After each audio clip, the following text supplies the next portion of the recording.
Hello बच्चों, पिछले class में हम लोग एम्पिरिकल फार्मूला और मॉलिक्यूलर फार्मूला पढ़े थे, है ना। और एम्पिरिकल फार्मूला मॉलिक्यूलर फार्मूला पे क्वेश्चन भी किए थे और हम बताए थे कि एम्पिरिकल फार्मूला मॉलिक्यूलर फार्मूला जो होता है ना, उसको कैलकुलेट करने का दो तरीका है। एक, जब percentage composition in the form of mass या मोल दिया रहे तो हम कैसे एम्पिरिकल फार्मूला कैलकुलेट करेंगे, ठीक है। तो उस पर बहुत सारा क्वेश्चन भी किए थे और कुछ क्वेश्चन अब और भी प्रैक्टिस कर लेते हैं। देखिए, जैसे ये क्वेश्चन है, इसको करिए तो। A compound contains nitrogen and oxygen in 7:16 mass ratio, है ना। If the vapour density of component is 46, calculate its molecular formula, ठीक है। तो वीडियो पॉज कीजिए, इसको सॉल्व कीजिए, ठीक है। चलिए, हो गया होगा सॉल्व। अब देख लीजिए इसको। देखिए क्या है, nitrogen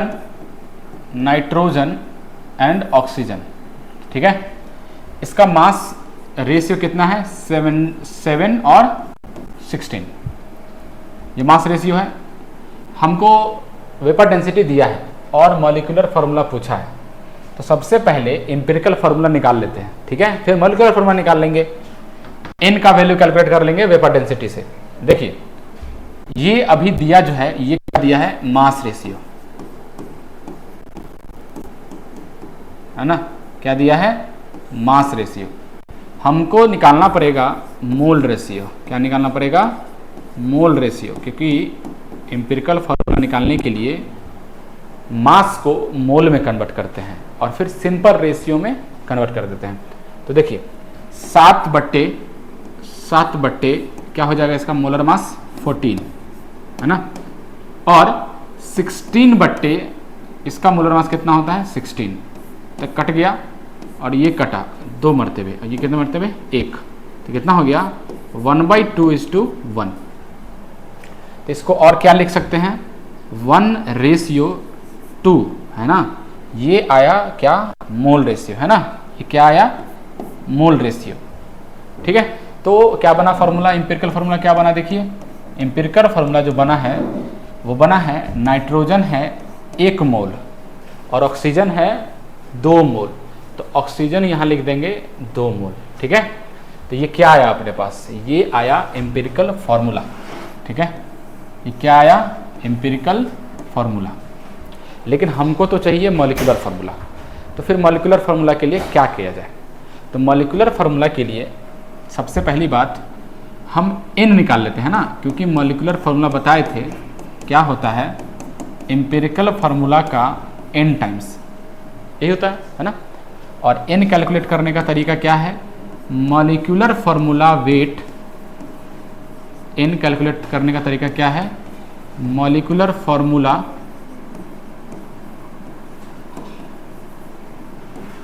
weight divided by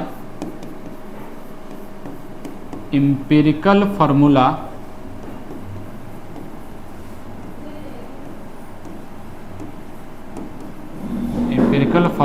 weight, ठीक है। तो मॉलिक्यूलर फार्मूला वेट कहाँ से लाएंगे, तो हमको इसके लिए वेपर डेंसिटी दे दिया है। तो इस वेपर डेंसिटी से हम क्या निकाल लेंगे, मॉलिक्यूलर मास बाय 2। तो मॉलिक्यूलर मास कितना आया, 46 × 2। तो ये आया मॉलिक्यूलर मास ऑफ, जो मेरा फार्मूला मॉलिक्यूलर फार्मूला निकलने वाला है उसका हम मॉलिक्यूलर मास निकाल लिए वेपर डेंसिटी से। यहाँ पुट कर देंगे, कितना हो जाएगा, 46 × 2 और divided by empirical formula wait क्या हो जाएगा। तो एम्पिरिकल फार्मूला क्या है, ये है, तो इसका वेट क्या होगा, 14 और 16 दूना 32, 32 और 14, 32 और 14 कितना हो जाएगा, 46, है ना। क्या हो जाएगा, 46। तो 146 से 146 कैंसिल, n बराबर क्या आया, 2 आया, ठीक है। इस n बराबर 2 को हम कहाँ रख देंगे, n बराबर 2 को रख देंगे मॉलिक्यूलर फार्मूला का फार्मूला निकालने में। मॉलिक्यूलर फार्मूला क्या होता है, NO2 है, इसका क्या कर देंगे, ट्वाइस। तो क्या बन जाएगा, N2O4। तो ये बन गया मॉलिक्यूलर फार्मूला, ठीक है। देख लीजिए, सही है ना। तो ये क्या हुआ, ये हुआ एम्पिरिकल फार्मूला और मॉलिक्यूलर फार्मूला बेस्ड क्वेश्चन पहला पार्ट से, जो हम बताए थे कि परसेंटेज बाय मास दिया रहे तो हम एम्पिरिकल फार्मूला कैसे कैलकुलेट करेंगे। ठीक है, अगला है जो नेक्स्ट केस है, सेकेंड केस, वो एम्पिरिकल फार्मूला कैलकुलेट करना है किससे, फ्रॉम कंबसन डाटा, है ना। बताए थे केस सेकेंड क्या है, empirical calculation of empirical formula, calculation of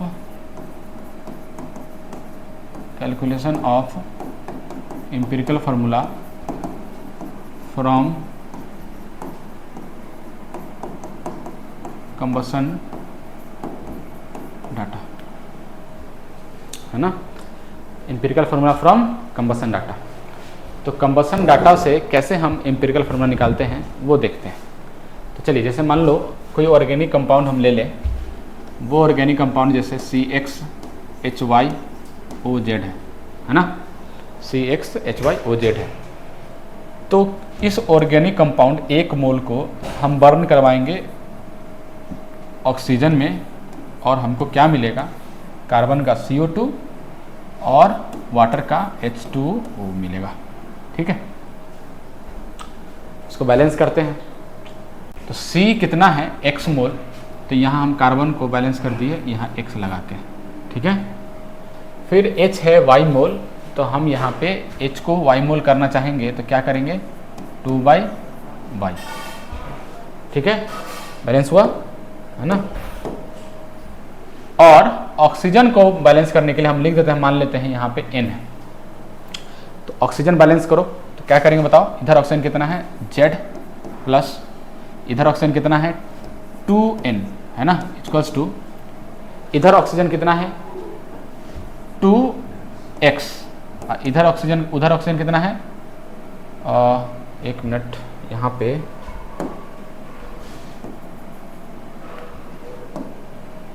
कितना आया था Y/2, तो कितना हो जाएगा ये Y/2 मोल्स ऑफ ऑक्सीजन। ठीक है, तो ये ऑक्सीजन को हम क्या किए, दोनों तरफ बैलेंस कर दिए। तो यहाँ से 2N बराबर क्या बना, देखो 2X plus Y/2 minus Z। ठीक है, अब हम यहाँ से 2 को नीचे ले जाएंगे तो ये 2 कैंसिल, X यहाँ Y/4 और इधर कितना हो जाएगा Z/2। ये बना फॉर्मूला, क्या बना, फॉर्मूला नहीं, N का वैल्यू आया। इस N का वैल्यू को उठा के यहाँ रख देंगे तो कंप्लीट जो बनेगा वो क्या बनेगा, देखिए CXHYOZ प्लस N के जगह पर रख देंगे इसका value Y/4 minus Z/2 moles of O2 balance होकर के X moles of CO2 plus Y/2 moles of H2, ये बना, है ना। तो ये हमारा क्या हुआ, ये हुआ फॉर्मूला, बैलेंसिंग कंबसन रिएक्शन। तो हम इसको थोड़ा सा छोटा कर रहे हैं, इसमें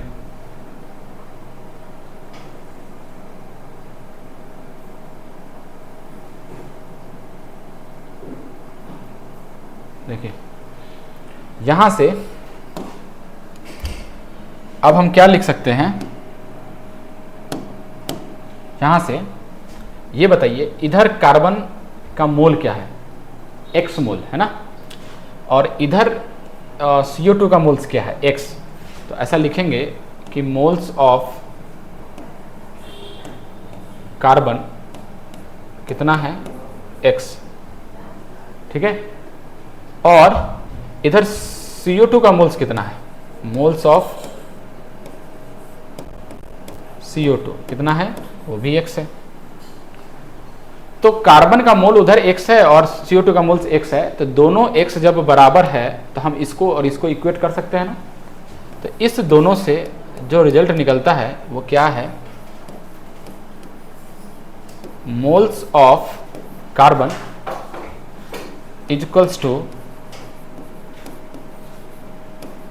मोल्स ऑफ CO2, है ना, moles of carbon equals two moles of CO2।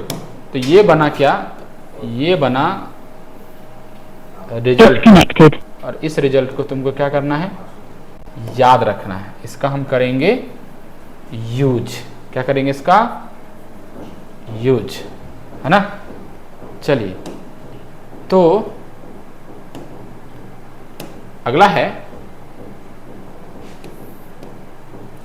अगला क्या निकाल रहे हैं, हाइड्रोजन को बैलेंस कर रहे हैं, है ना। तो मोल्स ऑफ हाइड्रोजन देखो कितना है, मोल्स ऑफ जो हाइड्रोजन है वो है Y, और इधर हाइड्रोजन का कितना मोल्स है, मतलब H2O का कितना मोल्स है, तो मोल्स ऑफ H2O जो है वो कितना है, Y/2 है, ठीक है। तो इसको हम ऐसे कर सकते हैं ना कि 2 को इधर ले जाओ तो क्या हो जाएगा, 2 इंटू मोल्स ऑफ H2O कितना है Y, है ना। तो देखो यहाँ से Y मैच कर गया, हाइड्रोजन का मोल्स उधर कितना था Y, इधर H2O का मोल था Y/2, तो हम इधर Y कर दिए ताकि हम इसको इक्वेट कर सके। तो इससे हम क्या रिजल्ट निकालेंगे, देखिएगा, moles of hydrogen equals to 2 into moles of H2O, है ना। ये दूसरा रिजल्ट हुआ, ठीक है। ये कौन सा रिजल्ट हुआ, दूसरा रिजल्ट। और ये जो रिजल्ट है इसको भी हम क्या रखेंगे, याद रखेंगे, है ना, इसको भी हम याद रखेंगे। तो 2 रिजल्ट निकल के आया है कि कंबसन डाटा वाला 2 रिजल्ट है, क्या कि जो कार्बन का मोल होगा वो वही मोल होगा जो CO2 का मोल होगा, और हाइड्रोजन का मोल वो होगा जो H2O का डबल होगा। तो H2O का मोल्स कुछ है तो उसका डबल कर दो तो हाइड्रोजन का मोल्स आ जाएगा, और CO2 का जो मोल्स है वो कार्बन का मोल्स बराबर है, ठीक है। तो ये अपना रिजल्ट है, इसको ध्यान रखना है, और इस 2 रिजल्ट से अपना क्वेश्चन बनेगा, है ना। तो जैसे क्वेश्चन बनाओ ये वाला, बोला है 3 gram of an organic compound when burn in excess of air give 4.4 gram CO2 and 1.8 gram H2O। और हमको क्या बताना है, मॉलिक्यूलर फार्मूला इस ऑर्गेनिक कंपाउंड का, मतलब इस मॉलिक्यूलर फार्मूला में एक्चुअल नंबर ऑफ क्या एलिमेंट होगा, जो एटम है, जिस एलिमेंट का एटम है, जो ऑर्गेनिक कंपाउंड में जितना भी एलिमेंट है उसका एक्चुअल नंबर ऑफ नंबर। तो ऑर्गेनिक कंपाउंड में होता क्या है भाई, तो कार्बन, हाइड्रोजन, ऑक्सीजन। तो कार्बन और हाइड्रोजन तो यहाँ से आ जाएगा, क्योंकि बताए हैं कि CO2 का जो मोल होगा वही कार्बन का मोल होगा, और H2O का जो मोल होगा उसका डबल हाइड्रोजन का मोल होगा। मतलब ऑर्गेनिक कंपाउंड में कार्बन और हाइड्रोजन का मोल्स तो आ गया, ऑक्सीजन कैसे लाया जाए, तो उसके लिए मास दे रखा है ना। तो वीडियो को पॉज कीजिए और इसको सॉल्व कीजिए, ठीक है। चलिए देखिए, सॉल्व कर लिए होंगे, है ना। देखिए मिलाइए, क्या है मेरे पास, CO2 का मोल्स कितना है, CO2 का मोल्स कितना है, देखिए, मोल्स ऑफ CO2 कितना है, तो 4.4 ग्राम मास है। तो मास से डिवाइडेड बाय क्या करते हैं, मोलर मास कितना है, कार्बन का 12 और ऑक्सीजन का 1 का 16, 16 दूना 32, 32 और 12 44, 44 ग्राम पर मोल, है ना। और ये गया तो 1 10 नीचे आएगा, 44 44 कैंसिल, तो 0.1 मोल आया, ठीक है, 0.1 मोल आया, है ना। चलिए, तो मोल्स CO2 का आया, तो हमको अगर मोल्स ऑफ कार्बन चाहिए तो मोल्स ऑफ कार्बन बराबर क्या होता है, मोल्स ऑफ CO2, है ना। अभी बताए थे रिजल्ट में, तो कार्बन का मोल्स कितना आ गया, 0.1 आया, ठीक है। चलिए, और हमको दूसरा कौन सा निकालना है, ये moles of H2O। Moles of H2O कैसे निकाले बताओ, तो H2O का मास है 1.8 ग्राम, और डिवाइडेड बाई इसका मोलर मास कितना होता है, 18 ग्राम पर मोल। तो ये गया 10 नीचे, 18 18 कैंसिल, ये भी कितना आ गया, 0.1, ये आया 0.1 मोल, ये भी 0.1 मोल आ गया। तो हमको क्या चाहिए, यहाँ से हमको चाहिए moles of moles of hydrogen. तो अभी बताए थे कि H2O का मोल्स का डबल होगा हाइड्रोजन का मोल्स, तो 2 इंटू 0.1 कितना हो जाएगा 0.2 मोल। ठीक है, तो मेरे पास कार्बन का मोल आ गया, हाइड्रोजन का मोल्स आ गया, लेकिन लेकिन लेकिन लेकिन लेकिन हमको ऑक्सीजन का नहीं पता चला है। तो काम करते हैं, हमको ऑक्सीजन का मास पता करने के लिए कि मास ऑफ, काम करते हैं कलर चेंज करते हैं, है ना, कलर चेंज करते हैं और इसमें वाइट लेते हैं। देखिए तो मास ऑफ सही दिख रहा है ना, हाँ, मास ऑफ ऑक्सीजन कैसे आएगा भाई, तो मास कैसे होगा, तो ऑक्सीजन का मास के लिए क्या करें, टोटल मास हमको पता है 3 ग्राम माइनस कार्बन का मास कितना है 0.1 इंटू 12 प्लस हाइड्रोजन का कितना है 0.2 इंटू हाइड्रोजन कितना होता है, हाइड्रोजन कितना होता है 1, कितना हो गया 0.2, कितना हो गया यहाँ से 3 माइनस 1.2 प्लस 0.2 कितना हो जाएगा 3 माइनस 2 2 4 1.4 कितना हो गया 6 और ये हो गया 1.6 है ना, 1.6 ग्राम। सही है, तो हमको मोल्स कितना आ जाएगा यहाँ से ऑक्सीजन का, मोल्स ऑफ ऑक्सीजन आ जाएगा 1.6 डिवाइडेड बाई एक ऑक्सीजन का मोलर मास 16, तो ये कितना आ गया 0.1। तो मेरे पास क्या आ गया बताओ, मेरे पास आ गया यहाँ कार्बन है, यहाँ हाइड्रोजन है, यहाँ ऑक्सीजन है। तो कार्बन का कितना मोल्स आया है 0.1, हाइड्रोजन कितना आया है 0.2 और ऑक्सीजन कितना आया है 0.1 आया। ठीक है, यहाँ करेंगे 10, यहाँ करेंगे 10, यहाँ करेंगे 10, कैंसिल, तो क्या बचा CH2O। तो ये बना हमारा एम्पिरिकल फार्मूला, मॉलिक्यूलर फार्मूला जो भी है ना। तो ये क्वेश्चन ऐसे सॉल्व हुआ, तो ये कंबसन डाटा के बेस पे था।